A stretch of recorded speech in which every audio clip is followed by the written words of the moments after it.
Hi, my name's Craig. I'm the founder and CEO of HyperQube, and welcome to the very first HyperQube podcast, where I invite people who are smarter than me to explain things to me that I don't understand yet.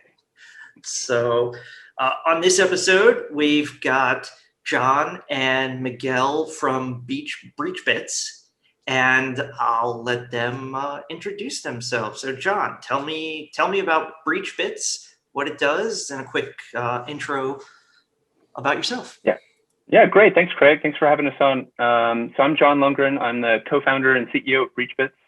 And at BreachBits, we provide continuous and automated red teaming solutions. So you always have a service that's kind of stress testing your defenses to find any gaps in your defenses and where your risks are. Miguel? Hey. Yeah, so I'm Miguel. I'm the security engineer here at BreachBits. So I pretty much assist with all the fun automation stuff that he just mentioned, help developing tooling, along with helping verify some of the findings that our platform is able to find. Gotcha. So I've heard of penetration testing before. Can you guys explain to me how you're different from just a regular penetration test? Sure. Yeah. So penetration testing and red teaming both have a real important place in security testing. I would differentiate the two as, if you're trying to test the security of your house, a penetration test would be going around and kind of jiggling all the handles, seeing which windows opened, which didn't, for kind of a focus more on breadth of your security exposure. Whereas red teaming may start like that, but really it's focused on objectives. So if you're testing your security of your house to see if your safe is secure, a red team will jiggle the handles until it finds a door that's open, and then move through your house to see if it can get to the safe or not, since that's what you really care about. So it's just a kind of a depth versus breadth is the differentiation between pen testing and red teaming. Gotcha. And if I remember correctly, you guys do continuous red teaming. So can you talk about that for a second? Like, what's the difference between a continuous red team, as in the thing I would pay you guys for, and a single engagement I'd pay someone else for?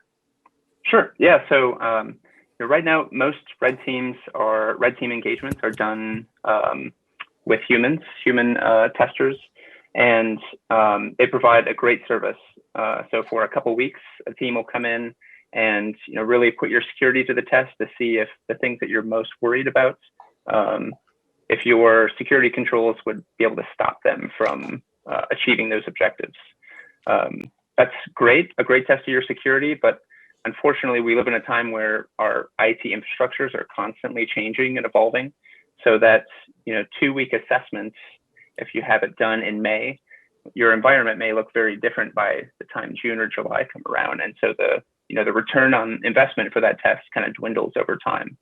So at BreachBits, we're focused on making that assessment continuous. So as your infrastructure changes, we're there to test it, to tell you where your risks are. Gotcha. Okay. And so the reason I brought you guys on today is there's a particular technique that hackers use called DLL hijacking. I was trying to do some research on it. I thought it'd be easier to just call in the experts and have you guys explain to me exactly what it is. But to give some context around why that particular technique might be interesting,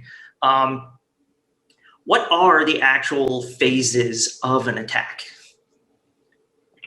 Yeah, so if you to make it more related, like if you were going to go after HyperQube, what are the different phases of the attack that you Sure, yeah. go through? Yeah, so if we were targeting HyperQube, for instance, the first step for an attacker is to kind of figure out what your attack surface looks like. So what points of presence does HyperQube present to the world? So that could be, system targets. So that's cloud resources, computers that are connected to the internet, things like that, as well as what identities can be discovered and targeted for social engineering. So that's the kind of initial reconnaissance phase. After that, attackers will typically pick the lowest hanging fruit, right? The easiest of those options to get into. So whether that's using credentials that have been exposed previously against some of those targets facing the internet, or phishing campaigns, which are pretty successful. After that, when initial access is gained, when one of those attacks are successful, it takes a lot of time to get up to that point. So that's where an attacker is going to establish a foothold and try to make sure that they don't lose access to that network. So that's one place where DLL hijacking can come in. And the next phase is also plays a role in DLL hijacking, and that's escalating privileges. So to really achieve get the most impact out of that breach, typically attackers will try to get administrator or elevated privileges so they can move throughout the network and really achieve their objective. Gotcha. Correct me if I'm wrong here. There's another part of an attack where you try and get a persistent presence on someone's computer. Can you explain that to me a little bit more? So like just to rehash, like in the first phase, that's reconnaissance. That's where I'm trying to find targets. And then in the next phase is actual exploitation. That's where I'm trying to get a foothold on one of the targets. And then after I get a foothold on one of the targets, the next thing I want to do is try and elevate my privileges so that I can have more access to being able to do things on those targets. And then after I've got my privileges elevated, is the next step persistence? So more often than not, because getting that access is so valuable and it took so much time to get there, establishing some level of persistence is going to be one of the earlier things that an attacker does once they identify that it's safe to be there, that they're not going to expose their tools and tradecraft too quickly. So at that point, that's when they would look to establish persistence, so that if the host they broke into turns off for the evening or is rebooted or something like that, all of those days, weeks, months of work of trying to break in the first place aren't gone. Gotcha. Okay, so you probably go for persistence before privilege escalation. Sounds good. Okay, so that brings us to the actual technique I want to talk about today. So one of the ways you can do persistence is this technique called DLL hijacking. Can you explain to me sort of how that works? And then can you demo the technique for us? Sure. So I'll take this one. Yeah. So I guess in order to understand DLL hijacking, you first have to understand what a DLL is, right? If you aren't familiar. So a DLL, or a dynamic link library, essentially just portable file full of functions that are accessible across Windows, right? So a lot of these files are made intentionally that way. It helps modularize code. A lot of Windows, native Windows systems, services and apps use these DLLs and rely on these DLLs for common functions that have to do in Windows. So the key here is that a DLL, like any library or anything you import into a program if you're writing it, right, has to be found somewhere, right? So in Windows, the way this works leaves them vulnerable. So let's look at the perspective from a developer for Windows, right? So if you're writing a program for Windows, and let's say you need to import a DLL, let's just say kernel 32 DLL for argument's sake, right? Mm-hmm. Windows actually has a defined search order to look for that DLL, right? So the first place that Windows will look is a registry key called known DLLs, which will provide a list of the known DLLs, right? So after that, and that's going to contain the most common DLLs, the most used, right, throughout the Windows operating system. Now, after that, if it's not found in that location, Windows has another predefined list of places to search, right? Mm-hmm. Now, one person might think, okay, well, if there's places for it to look, then where's the vulnerability? The vulnerability lies in the fact that Windows, because it's Windows, has a lot of apps and services that call for DLLs on runtime that they either no longer need or aren't present on the system, right? These DLLs obviously aren't crucial to the functionality of the process calling them, or else they would break, right? So what an attacker can do are utilize tools like Procmon, for example, to pretty much analyze, okay, what DLLs are being called for by the Windows operating system when it starts that it cannot find, right? So the idea is if there's a DLL running, if there's a service running that is calling for a DLL that cannot be found, and let's say it wants that DLL to run as system, I can put in a DLL in the exact place it's looking, right? Somewhere in the search order with the exact same name and have mine be loaded instead of the original one. Okay, so let me make sure I understand that correctly. So, so you're taking programs that run on Windows load DLLs. Yep. When they load those DLLs, those things actually run as whatever level the program is. Correct. Yep. Okay. So if I have a presence on a system, one of the things I can do is while that, I guess the first step would be, how do I figure out where it's looking for DLLs? And then the second step would be figure out a DLL that it is looking for that it can't find and supply it my DLL and have it load that instead. And when it loads that DLL, that's how I then have, let's say, root privileges on, I guess in Windows it's called system, not root, Yep. right? Yep. Yeah. So on Windows, that's how I would have code that I run get system privileges so that it can do things that, I couldn't do before. Exactly. And the caveat here is in order to write a DLL somewhere within the search order, we need writable permissions, right? To a folder that's there. So after the known DLLs registry, the Windows operating system looks in a few places. So it looks in the directory where the app is running from, the system directory, and then I think the 16-bit system directory, and then it'll look through the system's path, right? Mm-hmm. So all an attacker needs to do is use a tool like Procmon. This will answer your second question. How do I identify which DLLs are missing, right? So Procmon, amongst other process viewers, can set filters to say, okay, show me DLLs that are trying to be ran as system that aren't found. Okay. So that's step one, right? So now, okay, I have a DLL that I know, let's just say would be named, I think in our demo, it's wow64log.dll, right? So now I know, okay, Windows, when it boots up, is looking for this DLL. This DLL is going to run its system if it's successfully loaded. Now I have to figure out, okay, where in the search order can I write this, right? Gotcha. So like I said, in the search order, you need to have writable permissions. So for the purpose of this demo, I added desktop to our system path, right? Where obviously our user would have writable permissions. Now an attacker, well, hey, maybe he'll get so lucky as to have writable permissions to a desktop and a system path, right? But let's assume he won't.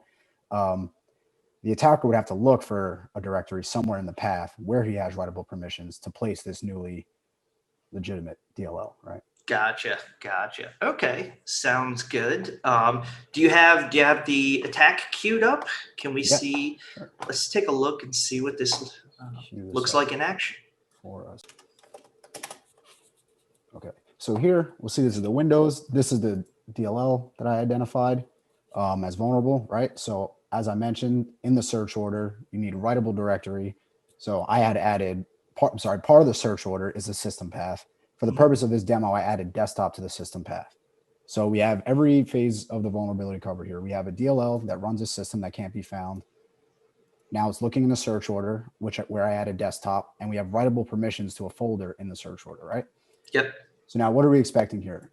If I'm going to start a listener on our Kali host, and when I restart the system, we should get a shell back as NT system, right? Because that's the permissions that the DLL will be imported under. Gotcha. Okay, so this one of the main things we're setting up here is that it's going to call back home automatically. The Correct, user doesn't, like if I sent the user a phishing email with a malicious executable and they ran the executable, I would see a call back home. Right. But I can't trust them to run the executable every time they reboot their system. Exactly. Yeah. So we're assuming compromise, and we're assuming compromise, and we're using this method as a as persistence and privilege escalation in our case, right? Yep. So here I will start the handler on our Kali machine. So now let's say we have. I don't know why, but I always find it fun to type exploit instead of run. It makes me feel. Makes you feel more elite, right? Makes me feel more elite. Yeah. Okay. So I'm going to assume our target lost internet. Let's restart the host here. This will take a sec. And And then upon a successful reboot and login, we should be able to receive our shell back. So will the shell come back before it logs in or after the user logs in? After the user logs in. Gotcha.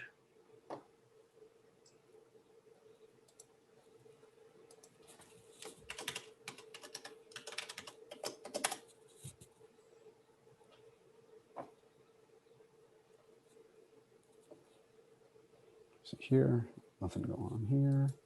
It's cool. See a shell just opened. Yep. Typo here.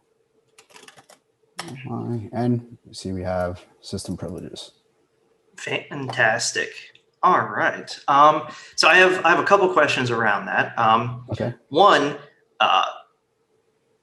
now that I have a shell, what are some of the cool things I can do? So like I noticed, I assume this is what's Metasploit shell called? Meterpreter? Yep.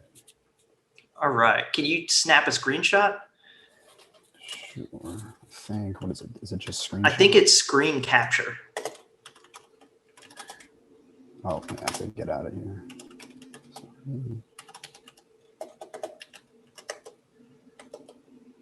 That's a shot. There we go. Oh. Gotcha. Okay. No, we can play around. This version. Yeah, there's a zillion. So now that I'm on the system, yeah, I can install software. I can download things off the computer.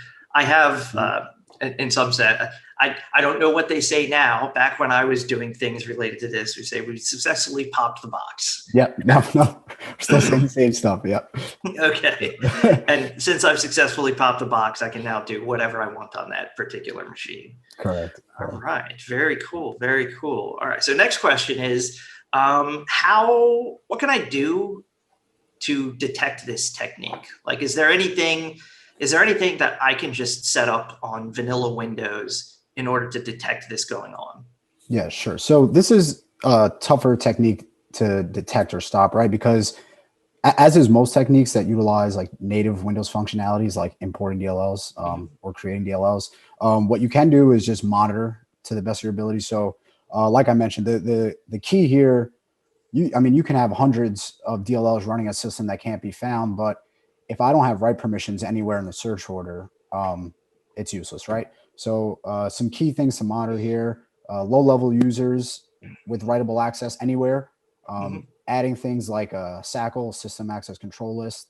If you're in an Active Directory environment, pretty much just monitors anytime a folder or object is accessed, things of that nature. If you have the time to analyze this yourself as a blue team guy, if you have any services that you see are calling out for DLLs that you don't need, I know, for example, off the top of my head, IE Explorer accounts for a bunch, maybe a third of the ones I saw just instantly, right? That could have been targeted. I know most people aren't using IE Explorer anymore, so things like that. Hey, you know what? Let's just delete it, right? Remove the service from our environment. So things like that. But yeah, there are certain. I'd say the best answer I can give, the best suggestion is just monitoring, right? Just making sure low-level users don't have access anywhere they shouldn't be, specifically for this attack in the search order, right? Gotcha. So something I could do is let me know if this makes any sense. Yeah. So I could set up an alert inside of Windows, which GPO. Yeah, which logs every time a program loads a DLL. And then theoretically, from that point, I could get a baseline of what programs are loading what DLLs. And if all of a sudden some program finds a DLL that it was never able to find before, that might be a clue for me to look into that. That's a possible way. Yeah, I think. Yeah. Is there any way to verify or like cryptographically sign the DLLs to verify them, like using code signing or just like hashing the DLL and only loading DLLs with known good hashes? Is that a thing? Well, I would say a step back from that, I think the AV should handle most of that for you, right? Because if you think about it, the DLL that you're placing on disk is going to be a malicious DLL, right? Mm-hmm. I'm not sure off the top of my head that past your EDR solution, if there's a way to implement the things you just discussed to Windows services and apps. But I know what you're going to have to do for this is load some sort of malicious DLL, right? So in our case here, we use the Materco DLL for whatever that is. So I think if you're comfortable in your EDR solution and catching these malicious DLLs, right, I think that should cover that aspect. Okay, so it'll actually get caught when it tries to write the DLL to the disk. You would hope so. Say like, right? hey, this thing that you wrote matches. We've detected it contains malware. Correct. And I've seen Windows just regular old Windows Defender pick up stuff like that before in my experiments. All right, pretty cool. And I guess the other way, in the particular example we just showed, when the malicious DLL loaded, it called back home on port 8000. Yep. And so I guess another way is you could be monitoring, like, for example, why does this computer need to call out to this weirdo IP address on port 8000 and block it there? And then you'd never get the shell called back home. Yep. Yeah. So attackers like to often, if they're not disguising their C2 or exfil traffic using public redirectors, they're most likely going to use some sort of obscure port. So that's definitely a good indicator of something fishy going on. Another, as I just mentioned, another thing to look for would be maybe any public CDNs that your organization isn't used to seeing them flood your network, things like that, right? Or any domains, period, right? CDN or not. Any unfamiliar new domains that seem to be coming out on obscure ports, or maybe just look weird for whatever reason too. And is this is another question, when the malicious code inside of the DLL executes and reaches out, is there a way for me to use sysmon to essentially log, hey, this DLL is trying to reach out on this port? Sure, but with that is going to come a lot of false positives, right? Because a lot of native Windows DLLs are going to a lot of native stuff reaches out to all kinds of the internet. Yeah. So the disadvantage that a blue team member is at is kind of just weeding through the false positives, right? And another thing to keep in mind, the skilled attackers rely heavily speaking to Windows environments, native window API calls, right? Things that it is impossible to just blanket block from an environment, right? Right. So in this example, we used the easiest thing to implement because it's not super exciting to watch us go through and do all the obfuscation. Exactly. But that might be a cool idea for something in the future because I'm interested in how all those different obfuscation techniques work. All right, so let's do a quick wrap up. So the technique we were talking about was DLL hijacking. Specifically, the goal of this technique from a hacker's perspective is to get persistence on the machine. So like every time a user reboots their machine, it calls back home and says, hey, hello, Mr. Hacker, you now have complete control of me. What do you want me to do? Yep. All right. So how the technique works is, and I'm just going to regurgitate what I understood from what you guys presented to me, and hopefully I remembered it right. So the technique works because inside of Windows, there's tons of programs that are looking for DLLs in specific places where they don't exist. Correct. So what we do is we supply one. We're like, hey, you're looking for this thing. Basically, a Windows program, if it finds a DLL that's looking for in a place it's expecting to look for it, it loads it. Correct. And so we give them a malicious DLL and we put it in a place we know it's looking. The program loads that DLL and that DLL calls back home and says, hey, you now have control of this computer. Yep. And that place that it's looking is referred to as the DLL search order. Okay, that's referred to the DLL search order. Gotcha. And then how to detect it. So from what you said, one way to detect it is to monitor what DLLs are being loaded by the system and see if it loads something in a weird place. One of the other methods for detection is Windows Defender, or you said your EDR solution. I always forget what's EDR stand for. It's like endpoint detection something. Yeah. Gotcha. So yeah, you would hope, right? Like I wouldn't put the burden on identifying malicious DLLs on an individual looking through records. Exactly. You'd have some automated thing so that when that DLL gets loaded, maybe something scans it before it loads. I would, if I'm a blue team, I would hope, that the EDR we're trusting would catch that before the individual that you just mentioned, right? Gotcha. Okay. And then to stop it, like that kind of goes hand in hand with detecting it. Like if your EDR solution detects that this DLL contains malicious code, it should stop it too. Those kind of come hand in hand. All right. Well, thanks, guys. I think I learned a bunch. And anything you want to leave the audience with? I'm all right. John, you have anything? No, I think this is one tactic that kind of highlights while EDR solutions are good, having kind of a layered approach to defending against attacks like this is important because it's not relying on a particular vulnerability or single silver bullet to do this. It requires kind of a layered approach to defenses that the blue team and IT administrators are going to have to implement. Gotcha. So it's important to test it just like an attacker would to see if those defensive controls that are layered, if they're stopping it, and if they are, at what layer. Yeah. And that gives me a nice chance to end the video plugging HyperQube and BreachBits. So you should take your machines, load the EDR solution on them inside of HyperQube, and then you should call up BreachBits and have them go after it using these attacks to make sure your system can detect and stop them. All right. Exactly. Thanks for your time, guys. This was awesome, and I look forward to the next one. All right, likewise, man. Thanks for having us, Greg.